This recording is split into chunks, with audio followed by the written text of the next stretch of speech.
Hello guys, welcome to my all friends. In this video lecture we are talking about that very important phenomena of the biochemistry.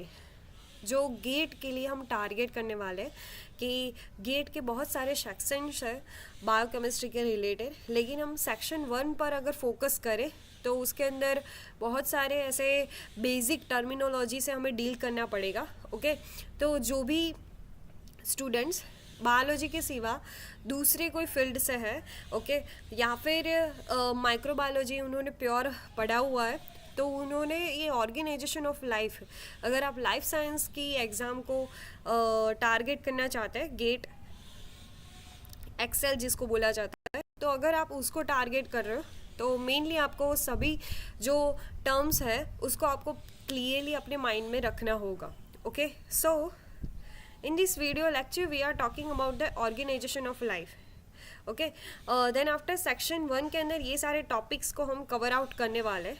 Okay, one by one हम एक एक section को हम upload करेंगे, इसीलिए आपकी जो proper जो नोट्स है वो क्लियर होती जाए, और साथ ही साथ आप जो भी कॉम्पिटिटिव दूसरे एग्जाम्स के लिए टारगेट कर रहे हैं या फिर PYQ सॉल्व कर रहे हैं तो आप अच्छे से उसको सॉल्व कर पाए. इसीलिए मैं क्या करूँगी कि वन बाय वन हम एक एक सेक्शन के सेपरेट वीडियो लेक्चर्स बनाएंगे. ओके, और उसको आप साथ में क्या करने उसकी PYQs को सॉल्व करना. Okay, so now in this video lecture we are talking about the very basic terminology of the organisation of life. Okay, so students, क्या होता है कि बेसिक थिंग आपको हमेशा पता होती है, लेकिन आपको अगर क्रिटिकली कोई भी क्वेश्चंस पूछा जाता है ना कॉम्पिटिटिव एग्जाम्स के अंदर या फिर इंटरव्यू के अंदर, तो हम हमेशा कंफ्यूज हो जाता है. तो उसको कंफ्यूज नहीं होना है, क्योंकि वो आपकी क्या होगी, कॉन्फिडेंट एग्ज़ाम होगी. आपने कोई भी टॉपिक को कैसे समझा है वो आपको देखा जाएगा. ओके, तो आज हम वही को समझने का ट्राई करेंगे, और मेरे जो भी गेट्स के रिलेटेड जितने भी वीडियोस होंगे उसके अंदर आपको प्रॉपर समझने भी आएगा कि हम क्या कहना चाह रहे हैं. कि कोई भी टॉपिक से रिलेटेड आपको कोई भी कन्फ्यूज़न होती है तो वो आप कमेंट सेक्शन में मुझे बता सकते हो. और अगर आप मेरे न्यू वीडियोज़ को आप देख रहे हो तो उसको प्लीज़ लाइक एंड सब्सक्राइब ज़रूर कर दीजिएगा. Okay, so now talking about that very important phenomena of that biochemistry, we know all that the carbon, hydrogen and oxygen, this are the atoms which are very important for that life. Why? Because we know about that carbon having the four bonds की उसके पास क्या है, capability है. Okay, as well as hydrogen भी जो है उसके साथ हमेशा रहता ही है. ओके, अगर आप बेसिक स्ट्रक्चर याद करो मीथेन का तो आपको पता चल जाएगा कि कार्बन सेंटर में होता है और उसके आसपास 4 हाइड्रोजन्स होते हैं. ओके, और हमारा पूरा जो स्केलेटन है वो भी कार्बन से बना हुआ है. ओके, वाटर भी आवश्यक है, तो ऑक्सीजन, कार्बन और हाइड्रोजन, ये तीनों की हेल्प से ही क्या बन सकता है. ओके, मेनली हाइड्रोजन और ऑक्सीजन की हेल्प से क्या बन सकता है, वाटर बन सकता है. ओके, और कार्बन, हाइड्रोजन, ऑक्सीजन और एज वेल एज नाइट्रोजन की हेल्प से अमाइनो एसिड्स बनते हैं और प्रोटीन्स जनरेट होता है. देन आफ्टर वन जब हम बात करते हैं CHOP की, okay, carbon, hydrogen, oxygen, phosphate से क्या बनता है, DNA बनता है, यानी कि न्यूक्लिक एसिड्स बनते हैं.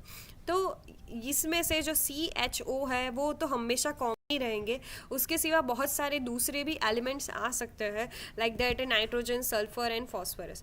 तो उसके हिसाब से भी आपको एक बेसिक क्वेश्चंस आपको पूछा जाता है एग्ज़ाम्स के अंदर 1 मार्क के अंदर कि कार्बन, हाइड्रोजन, ऑक्सीजन के सिवा दूसरे कौन से एलिमेंट्स होते हैं कि जो न्यूक्लिक एसिड्स के फॉर्मेशन के लिए आवश्यक है, तो वो होता है फॉस्फोरस. ओके, तो आपको ऐसे तरीके से ट्रिकी क्वेश्चंस आपको पूछे जा सकते हैं. Now when we are talking about that atoms level, then after the cellular level. Okay, cellular levels पर हमने बात की थी कि cell is the functional and structural unit of the life.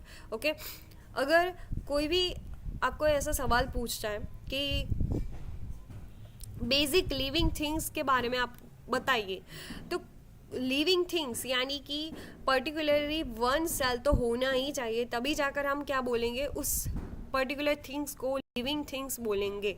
Okay, otherwise it is a non living thing.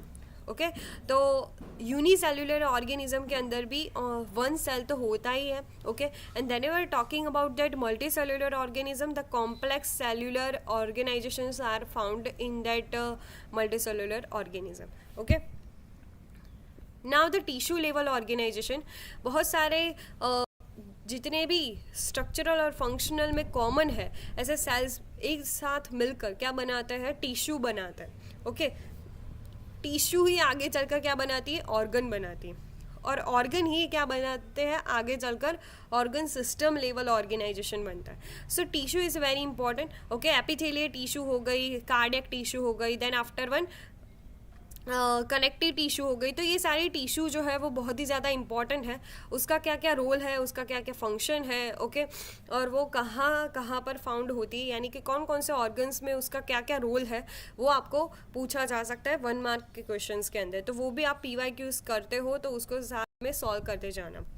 Then after one whenever we are talking about that organ level organisation, तो मैंने आपको बोला कि बहुत सारी टिश्यू मिलकर क्या बनाती है, ऑर्गन बनाती है. सो जब हम बात करते हैं पर्टिकुलरली हार्ट की, तो ह्यूमन हार्ट के अंदर बहुत सारी टिश्यूज़ मिलकर एक क्या बनता है, ऑर्गन बनता है. लाइक दैट एपिथेलियल टिश्यू हो गई. ओके सो आप कोई भी ऐसे ऑर्गन ले सकते हो और उसकी डिटेल स्टडी कर सकते हो, तभी आपकी कोई भी एग्ज़ाम है वो क्लियर आप कर पाओगे. लाइक दैट अगर आप मैंने हार्ट लिया है तो हार्ट के अंदर जितनी भी टिश्यूज़ है उसके मुझे फंक्शंस पता होने चाहिए कि क्यों ये हार्ट के अंदर फाउंड आउट हो रही है. Okay like that epithelial tissue है तो एपिथेलियल टिश्यू यानी कि उसके आसपास जितने भी लेयर्स होते हैं ना, हमें पता है हार्ट के बेसिक टर्मिनोलॉजी, उसके जितना भी एनाटॉमी है वो हमें पता है कि एपिकार्डियम, मायोकार्डियम, एंडोकार्डियम, तो ये सारे जो लेयर्स है उसके अंदर एपिथेलियल टिश्यू होती है. ओके जो क्या करती है, प्रोटेक्शन प्रोवाइड करती है, लुब्रिकेशन प्रोवाइड करती है. देन आफ्टर कनेक्टिव टिश्यू की हम बात करें तो उसमें ऑब्वियसली ब्लड तो आएगा ही. ब्लड जो है वो अगर नहीं होता है हार्ट के अंदर तो हार्ट भी काम नहीं कर सकता है. ओके तो ब्लड होना चाहिए. As well as lymphatic tissue भी होती है कि जो इम्यून डिफेंस के लिए काम होती है. Okay then after the cardiac muscle, cardiac muscle is a very important कि जहाँ पर हम बात करते हैं कॉन्ट्रैक्शन रिलैक्सेशन की, तो उसमें कार्डियक मसल्स का बहुत ही ज़्यादा इंपॉर्टेंट रोल माना जाता है. नर्वस टिश्यू, तो नर्वस टिश्यू का क्या फंक्शन हो सकता है हार्ट के अंदर, तो आपको पता ही होगा कि यहाँ पर 2 नोड्स होती है हार्ट के अंदर, ऐसे नोड और ईवी नोड. तो ये सारी जो नोड्स है वो भी डायरेक्टली किसके साथ कनेक्ट में होती है, हमारे ब्रेन के साथ कनेक्ट होती है. ओके सो हमें पता है ना कि कई बार एग्ज़ाम्स के डर से हमारा हार्ट बीट बहुत ज़्यादा हाई हो जाता है.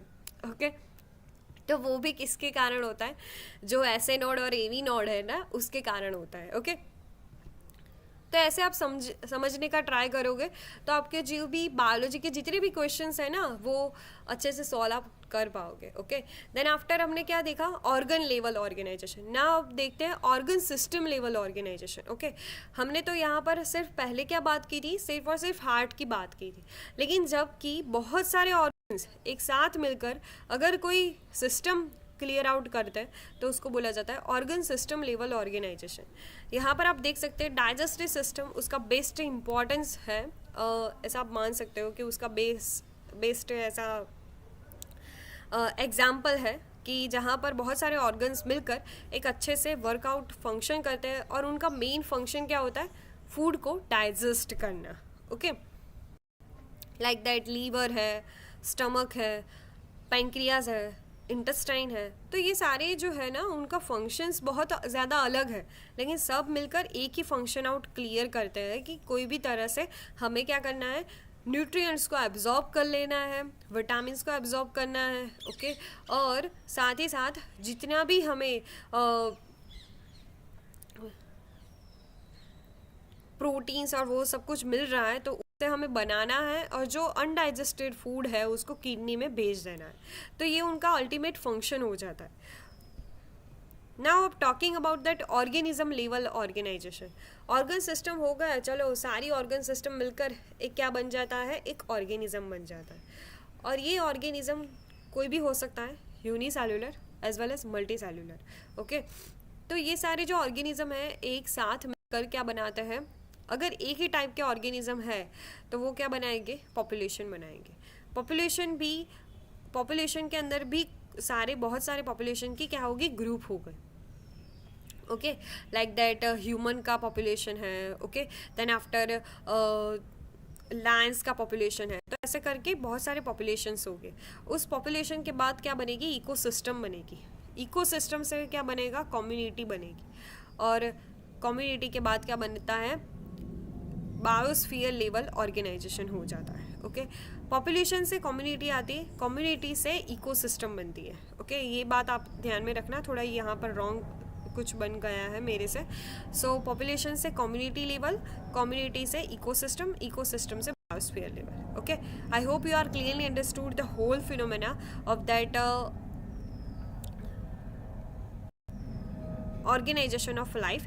In this second video lectures we are talking about that importance of water. Thank you so much for watching, and please like this video and subscribe my channel.